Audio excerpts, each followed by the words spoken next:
Coming up on the Jack Ringenberg Show, I sit down with Elyse Timpe to talk about her media business, EMT Media. Then, later, I sit down with the show's producer, Maiza Munn, to talk about the latest news. Plus, I interview WHJE's events manager, Casey Stevens, to talk about what goes into planning an event. That's what's coming up next.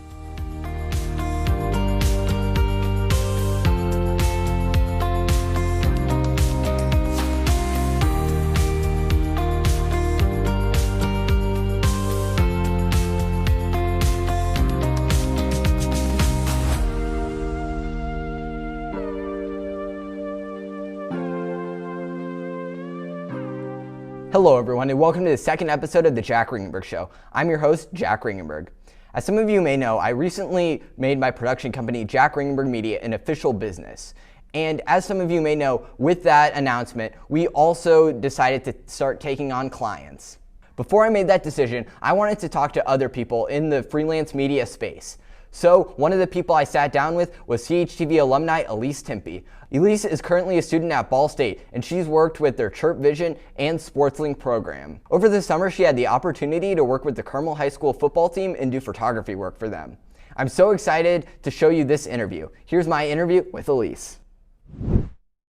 We're just going to start at the beginning. What first got you interested in video and photography? So this summer going into 5th grade, I actually did a film camp out in California because my uncle wanted me to go out, and he was like the coolest person ever to meet because he lived out in California. Yeah. So I went out there, fell in love with film, and just kept going with film until I got to high school, where I joined CHTV because I couldn't join IB film until junior year, and I was like, well, I need a video class to hold me over. And yeah, so could you talk a little bit to the people who don't know, what is Chirp Vision and what is SportsLink? So Chirp Vision is the Ball State broadcast team, and we broadcast all Ball State sports. So this Sunday, I actually have a field hockey broadcast, and through Chirp Vision, I can do camera, timeout coordinator, technical director, all these different positions, and you kind of rotate through them. And then SportsLink is our digital media production program. So that one is a lot more, almost like customizable. So with SportsLink, I do a lot more social media stuff because that's another aspect I do want to go into. But then we also do some broadcasts, the same ones as the Chirp Vision, but instead of Chirp Vision doing them, we do them. So we do about 12 a year for SportsLink. For Chirp Vision, we do 70 for the whole school year. Oh, wow. And yeah, SportsLink, you can work more on like being in front of the camera and stuff like that. That's what a lot of people are in there for. That is just not me at all. So yeah. I'm able to stay behind the scenes, and I'm not forced to do anything like that. Yeah. So you recently started your production company, EMT Media. Could I ask, why did you decide to start it? So I just kind of needed a spot to dump all my content, essentially, and kind of keep it organized. A lot of people in my program do have like their media accounts, just because it's easier for all of us to kind of promote ourselves through that, because obviously you have your professional aspect of yourself and then you have your personal side, and I don't really want all of my Instagram followers seeing what I'm doing because a lot of them don't really care. So by creating EMT Media, it gave me a spot to just basically dump all my stuff, have it all in one place, but also market myself to others. So when anyone's like, oh, well, what do you do? Or stuff like that, I can be like, oh, here's my media account. Go take a look. And it'll have all my professional stuff and not the pictures of my dog. So, yeah. So, you've been obviously able to do some pretty cool things. Like at the top of the show, I mentioned you worked with ESPN. So could you talk about how, with your client work, you've been, like, the cool projects you've got to do? This was all pre-EMT Media, but I got to work 3 Monday Night Football games, and I got that connection through SportsLink, and those were like my favorite things ever, and that was ESPN. I've worked MAC championships for more like EMT Media content. I didn't have the account yet, but like it still would go on that page if I had it. I got to work sideline for volleyball games, basketball games, And tomorrow I get to be on the sidelines for our Ball State home opener, shooting highlights. So I'm really, really, really, really excited for that. So all the content will get posted on the football Instagram, but then they always let us post on our accounts after the game. Yeah. And a big thing I know with media and creativity as a whole is inspiration. So who is someone that inspires you? My good friend Cam Piven. I'm sorry, she's in the living room. Honestly, a bunch of different people. So on TikTok, I follow a bunch of women in sports. Who are some of my favorites? There's a girl I grew up watching. She had a YouTube channel called the Cheernastics 2, and now she works for the Cincinnati Bengals. Oh wow, that's cool. She's definitely one. Another girl, her name's Rachel Hoppemeyer. She was at the Monday Night Football game with me the day of the DeMar event, and she is actually a reporter for both the Sabres and the Bills. So she doesn't really do social media, but she's still just such a cool person to know.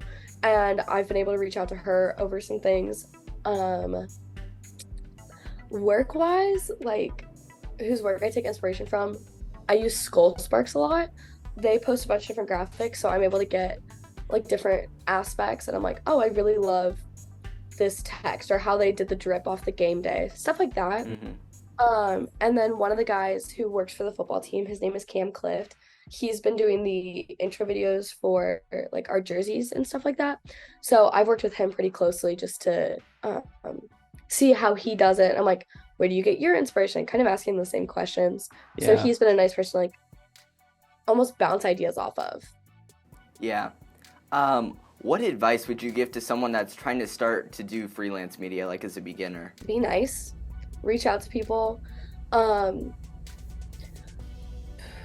Don't oversell yourself almost. Like, there are certain things I know I can't do. I suck at coloring, so I'm not going to be like, hey, I'll give you all these pictures, like, totally free, but then make them look bad because I don't know how to color. Like, I was always very realistic. That's why I didn't make the players pay over the summer, because I'm like, I don't know what I'm doing. I just got this camera, like.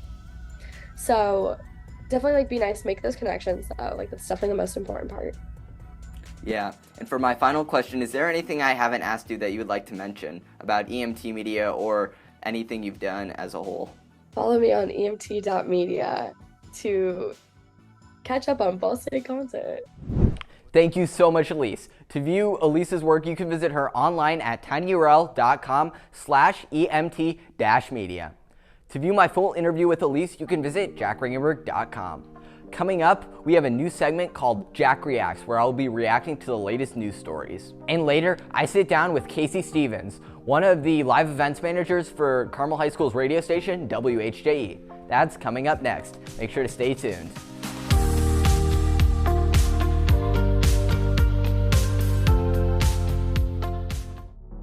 Have you ever wanted your portfolio redesigned? If so, the Jack Ringenberg Media series Behind the Design might be for you. In this series, I go in-depth on the portfolios that I've designed, and I talk about how I took a portfolio from looking like this to this in just a matter of weeks. If you need your portfolio redesigned, contact Jack Ringenberg Media. And if you want to get some inspiration for your portfolio, you can watch Behind the Design streaming right now on jackringenberg.com.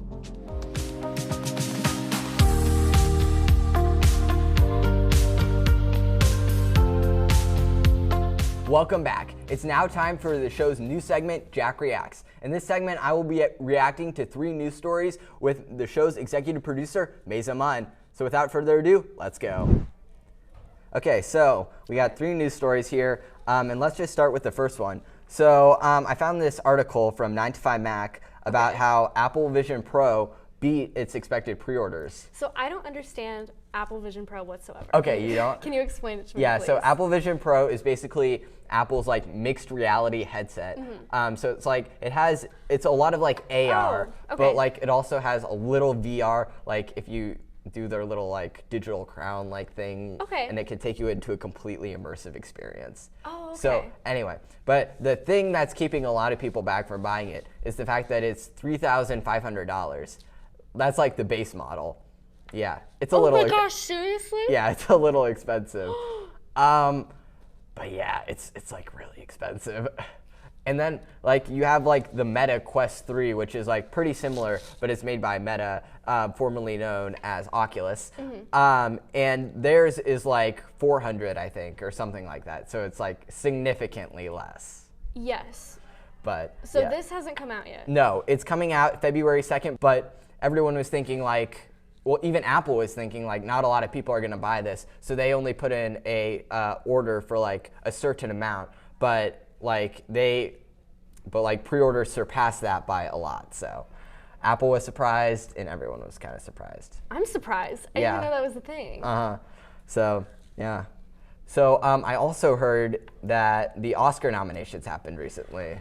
Yes, and I want to talk about it. Yeah, let's talk about it. Okay, so if you don't know what an Academy Award is, basically it's an annual kind of like an award show, and it's one of the 4 major ones, right? There's only 4. Yeah, there's the Emmys, there's the Grammys, the Emmys, Grammys, Tonys, and then Oscars, yes. the EGOT. So 4.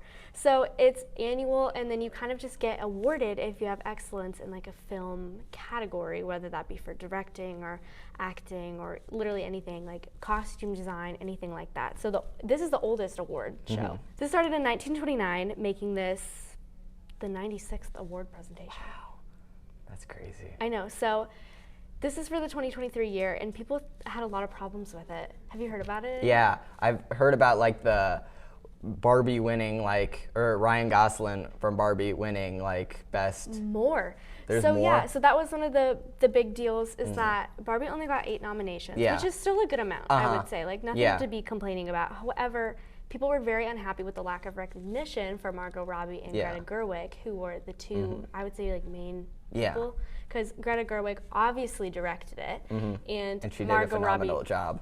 She did do a phenomenal job. Did you see, like, I've seen the behind the scenes things where, like, they used a lot of practical effects, and I just think that's so cool. Yes. Like, for, like, the transitions from, like, the Barbie land to, like, the real world and vice versa. You saw Barbie? Yeah, I saw Barbie.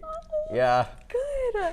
Anyways, people were very unhappy with this because that honestly defeats the whole point of the movie. Yeah.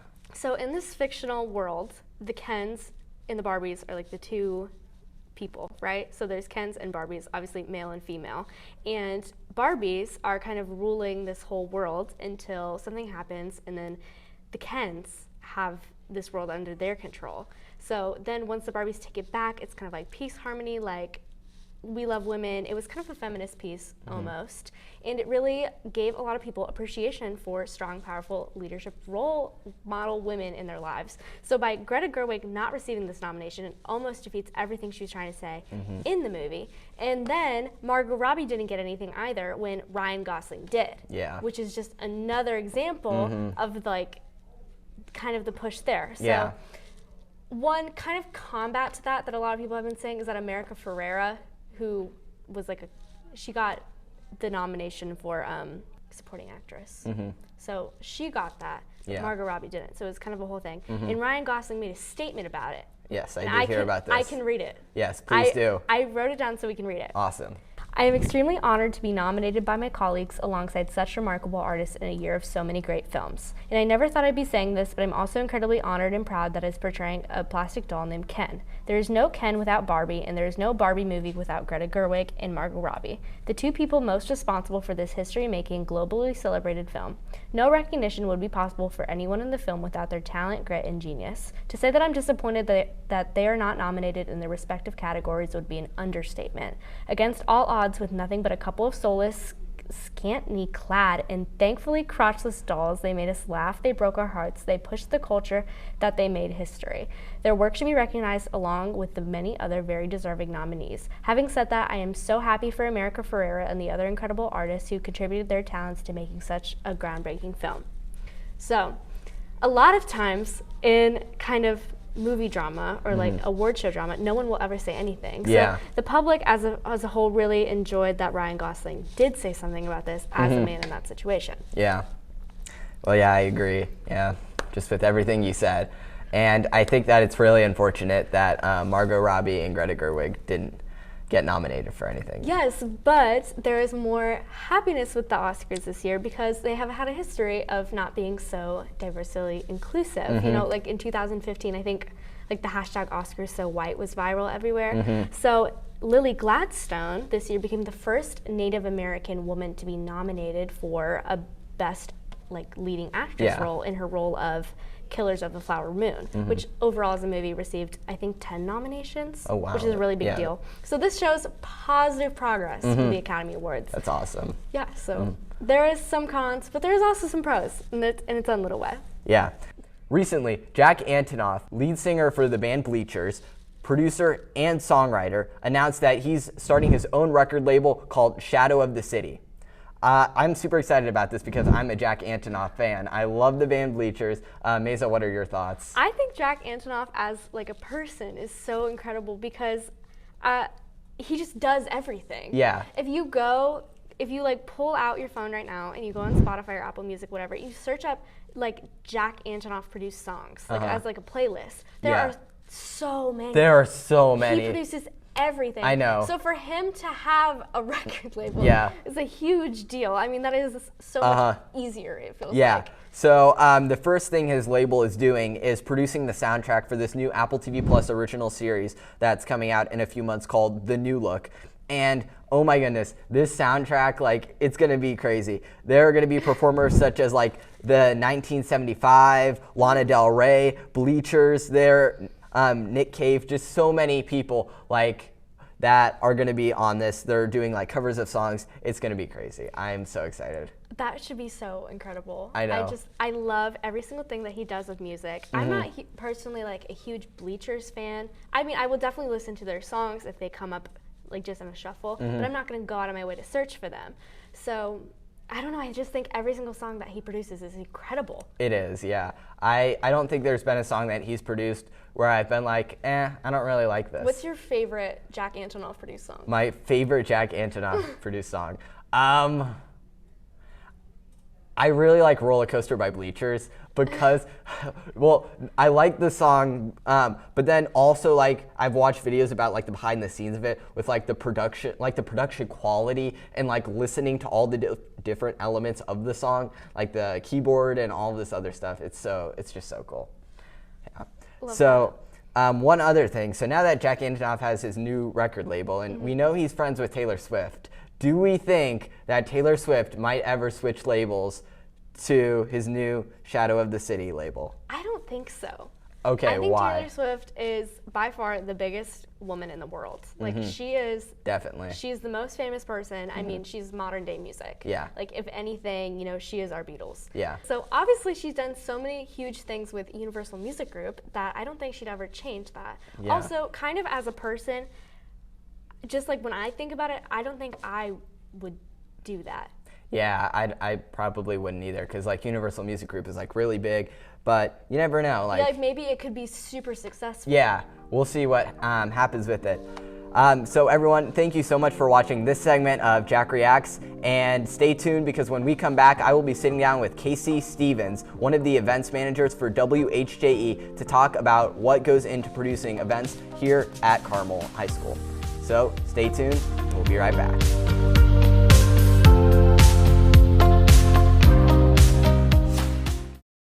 I started yearbook back in 8th grade, and when I stopped playing volleyball freshman year, I guess it was very much my new thing is what I like to call it.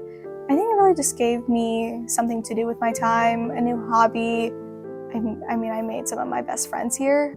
I don't know what I'd be doing without it because it is that thing for me, and it really made the school smaller.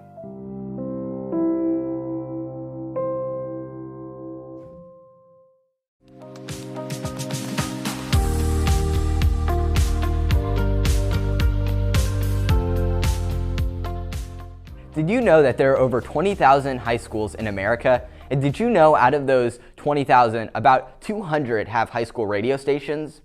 Well, for 60 plus years, WHJE has been on that list.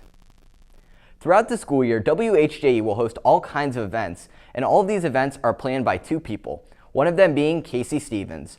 Earlier this year, I got to sit down with Casey to talk about WHJE's big beginning of the year fundraiser called Radiothon. Let's take a look at that right now. After taking a year off, WHJE's Radiothon event is going to be returning this weekend. To learn more about this event, I sat down with live events manager Casey Stevens and live show director Maiza Munn. So Radiothon is a fundraiser where we have all-day live shows for 2 full days, so Saturday and Sunday, and we raise money for the station to help everyone continue to run.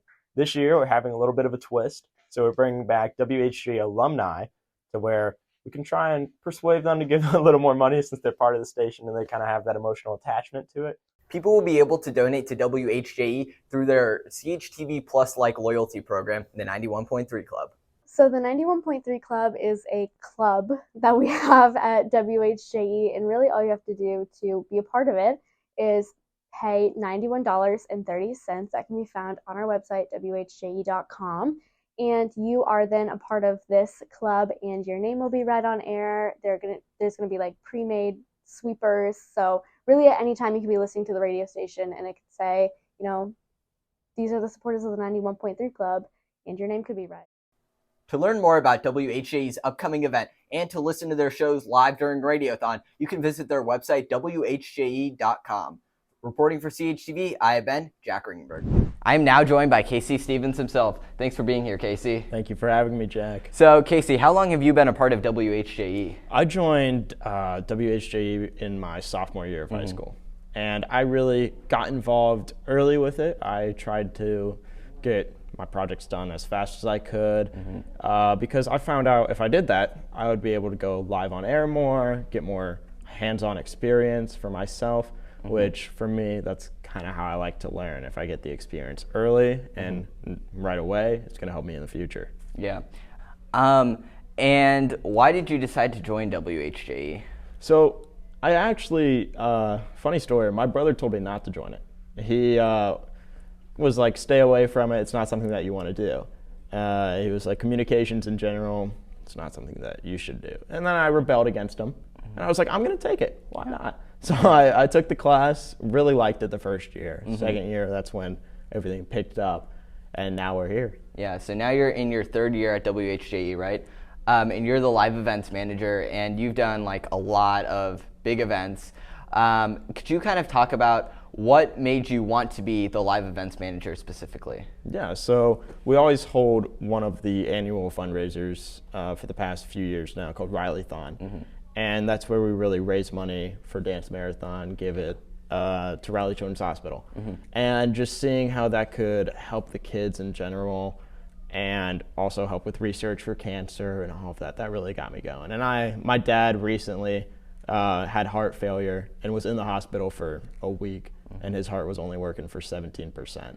So knowing that, money that we raise could actually help the children, but also help for research and all of that in the future, that was like, this is something I want to do. Wow. So you obviously have a lot of events that you do like each year. What is the process of putting on those events? Yeah, so the process is, for me, I always make myself either a Google Doc or a spreadsheet because I need to be organized. There's so many other things that are going on at once, so you have to be like, this date, this needs to happen, or at this time, this needs to happen. So most recently with the Radiothon, we had all the live shows. So lucky enough, we had other people who set those up with all the dates and times, but it's good to come in and see how it's all running with other people not being there. So you have to be like, this is happening now. We have to keep it going. So the process is you have to make sure everything is running on that schedule. Yeah. How do you work with other people in WHJE? Because I know you're not the only live events manager, and there's like a lot of other people in WHJE. So what is that kind of like? Yeah, so for me this year, I want everyone to be involved. I knew in the past, a lot of people would sit out of events, and this year we're pushing, let's get every department involved. So we have the live show department, the sports department, the podcast department, and sometimes we have people who try and do all three, or we have people who just kind of sit in the class. So my goal was this year, let's get everyone involved. So you have to open new doors, and that means find something that everyone would like to do. If you know sports people want to do sports, bring some sports. If you know live show people want to do live show, have live show. And then for the podcast people, that might be one of the hardest because those are more of your quiet people. They would just kind of want to sit in a room, use their voice to tell a story. And you have to find what works best for them. So if you have we have board games that we might be doing. So that will bring them out and really they'll connect with more people that way. Yeah. So there are obviously like lots of events WHJE puts on, lots of different departments. What has been your favorite event that you've put on so far, or one that you're looking forward to maybe in the future? Looking forward for Riley-thon. That's probably the biggest one that we do all year, right next to Radiothon. And that's the one where you actually get the most support throughout the entire station, because everyone knows that they're raising money for a cause and not just for a station. So you're really seeing, you're doing it something bigger than yourself. And that's what you're trying to tell everyone. This is something that's bigger than just you, and there's a whole community that's doing one thing for the same goal. Yeah. And when is Riley-thon for people who might be interested in donating? So Riley-thon is going to be held on February 17th and 18th, so that's Saturday and Sunday, all live shows, all-day live shows. And throughout that entire week, you can also donate. We should be sending out links very soon to a lot of businesses, and the outreach is going to start as soon as possible. So Casey, what makes this year's Riley-thon different from past year's Riley-thons? Yeah, so what I've noticed is in my few years here with WHJE, not everyone gets involved, and there's not a week's like notice of, oh, we're going to do something to get everyone involved. So this year we're starting 2 weeks earlier than what we normally do, and that's where we're going to bring attention to it. So we're going to have games that people can play in the radio station. So we're bringing cornhole, spike ball, board games, and euchre, and that's really just to be like, hey, cornhole, everyone has a random teammate, and that really gets everyone to know another person. So you have to get everyone to be comfortable with everyone else. Especially radio is where you have a chance to be a public speaker. People are actually going to listen to what you're saying because you're on air. Not everyone gets that opportunity. So if you get people to build confidence, even if it's just a cornhole game or a spike ball or euchre, people are going to gain that experience there and talking with someone that they've never talked to. Yeah.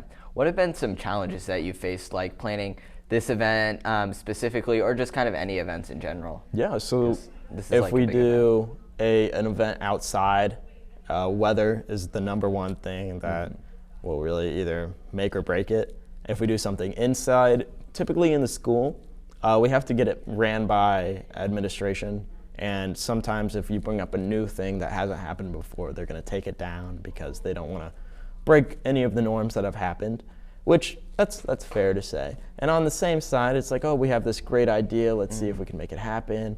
And typically they'll let it slide, which is great as well. Yeah.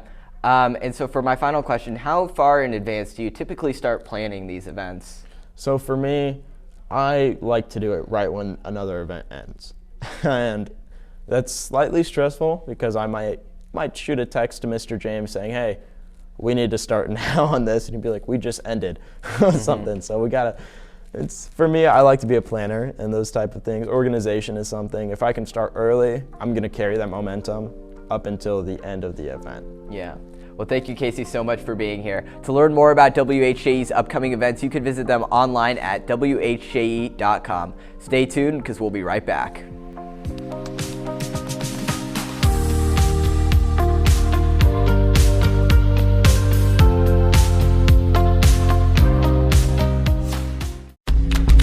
I heard Kickstarters was only on 91.3, so now it's the only station I listen to. I heard Kickstarters only reports reliable news, so now I only listen to them for my news. Kickstarter starts at 7:45, so now I wake up at 7:30. I heard that Kickstarters only drinks coffee from Java House, so now I only drink coffee from Java House.